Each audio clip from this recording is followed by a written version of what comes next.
একটা কোষ্ঠী পাথরে ঘষা খাটি সোনা। তুই যখন পথের ভিখারি হয়ে যাবি, সোনা হয়তো মেকি হয়ে যাবে। থাম, মামা তো আমাকে 3 ভাগের 1 ভাগ সম্পত্তি দিতেই চাইছে। ভুল ভুল করছিস রে কুণাল, তুই মস্ত বড় ভুল করছিস। আমার কথাগুলো মন দিয়ে শোন। বল। শোন বন্ধু, শোন, একটা ব্রিজ ঠিক রাখতে গেলে ব্রিজের নিচের প্লেয়ার গুলো ঠিক রাখতে হয়, আর বাড়ি ঠিক রাখতে গেলে বাড়ির গার্জিয়ানকে ঠিক রাখতে হয়। যেখানে তুই পুরো সম্পত্তিটাই পেতে পারবি, সেখানে 3 ভাগের 1 ভাগ নিয়ে সুখে থাকাটা বুদ্ধিমানের কাজ নয় রে। শোন বন্ধু, এই দুনিয়ায় টাকাই হচ্ছে সব, আর সেই টাকা যখন চেয়ে তোর কাছে আসতে চাইছে, অবহেলা না করে সুযোগটাকে কাজে লাগারে, তাহলে দেখবি সোনার রূপো হাতের মুঠোয় নিয়ে খেলা করছিস। তার মানে আমাকে কোনো পাকা পথ ধরে এগিয়ে যেতে হবে, কিন্তু বলি না চলে না না না না রে বন্ধু, তোর ওই বউ মলিনাকে আগে থেকে কিছু জানাবি না। তুই কিভাবে কাজ করছিস, কোন পথে চলছিস, আর তাছাড়া তোর ওই বউ মলিনার ব্যবস্থা করে দিয়েছি আমি, চলো ডোনার ব্যবস্থা করেছি রে।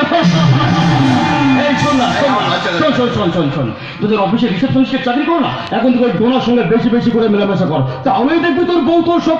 ও ভাইদি ভাই, তোর ওই মেজো ভাই অনল তার নতুন বউ মিতাকে নিয়ে কখন হানিমুনে যাচ্ছে? আরে আজকে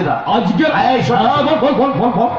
ওরা দুজনে বেড়াতে যাচ্ছে, আর কাউকে সঙ্গে নিচ্ছে না, ড্রাইভারকে পর্যন্ত সঙ্গে নিচ্ছে না, নিজে গাড়ি ড্রাইভ করে যাচ্ছে। বলিস কি রে? হ্যাঁ বলিস কি, নিজের গাড়ি নিজেই চালিয়ে যাবে? হ্যাঁ বাবা, তার দিনাদিন ওরে প্ল্যান তোমার মাথার মধ্যে বনবন করে ঘুরছে রে বন্ধু। হ্যাঁ রে, কাছে আয়। বল।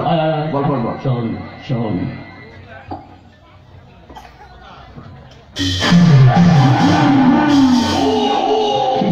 কেমন দারুণ প্ল্যান করেছি। ভালো লেগেছে?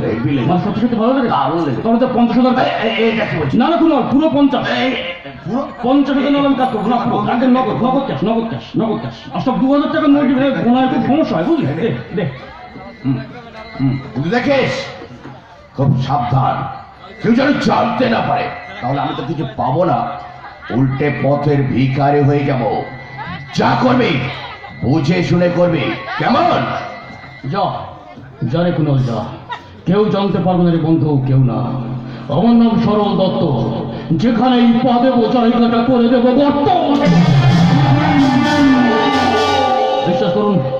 বিশ্বাস করুন, টিভিতে, নাটকে, যাত্রায়, সিনেমায় আমি এত ভিলেন দেখেছি যে ভিলেন দেখে সালা আমার চোখ ডুবে পচে গেছে।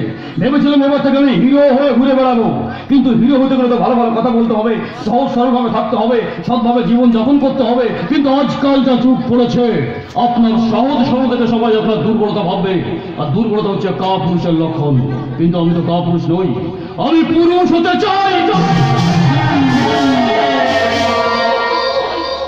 ঠিক কি কাজ আমি করলাম, আর কি কাজ আমাকে করতে হবে। প্রথমে নির্মল সাগরের সমস্ত প্রপাকে নিজের নামে লিখিয়ে নেওয়ার জন্য এই কুণালকে বন্ধুত্বের জালে আমি একদম কচ্ছা করে নিলাম। তারপর নিজের প্রেমিকার ডোনাকে আমি দাবার চাল হিসেবে ব্যবহার করলাম। বাকি রয়েছে শুধু বিজলি ভাইয়ের মেয়ে শিউলি। লোকের মুখে আমি শুনেছি মেয়েকে নাকি বেশ খাসা। একবার যাবো, একবার নিজে গিয়ে টেস্ট করে দেখে আসবো মেয়েটা কেমন। যাবো আমি একবার ওখানে। কাউকে বলবেন না, একদম বলবেন না। আসলে মেয়েদের গায়ে হাত দিলে আমার এই শরীরটা কেমন কুরকুর করে ওঠে। কি যে আছে মেয়েদের শরীরে সেই ভগবান জানে। মেয়েদের পাশে শুতে না, এই শোয়া কথাটা বলা যাবে না, এটা বাজে কথা, অশ্লীল কথা, একদম বলা যাবে না। আসলে বাংলায় কিছু কথা আছে না, একটু এদিক ওদিক হয়ে গেলে সব গন্ডগোল হয়ে যায়। যেমন ধরুন, কেউ যদি বলে যে সরল দত্ত ছেলে মেয়ে নিয়ে শুয়ে আছে, বলবে লোকটা ভালো লোক, কোনো ব্যাপার না। কিন্তু একটু উল্টে কেউ যদি বলে যে সরল দত্ত মেয়ে ছেলে নিয়ে শুয়ে আছে, কি বিশ্রী ব্যাপারটা হবে একবার ভাবুন তো। সবাই মিলেই বলবে লোকটা বাজে লোক, অসভ্য, চরিত্রহীন। কিন্তু আমি সরল, আমি যেটা টার্গেট করি সেটা আমি ফুলফিল করার চেষ্টা করি। তাই তো নির্মল সাগরের এই শান্তির সংসারে এবার আমি ছড়িয়ে দেবো চক্রান্তের বিষ।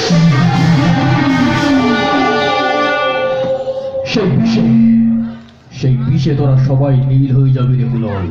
তারপর সফল হবে আমার উদ্দেশ্য।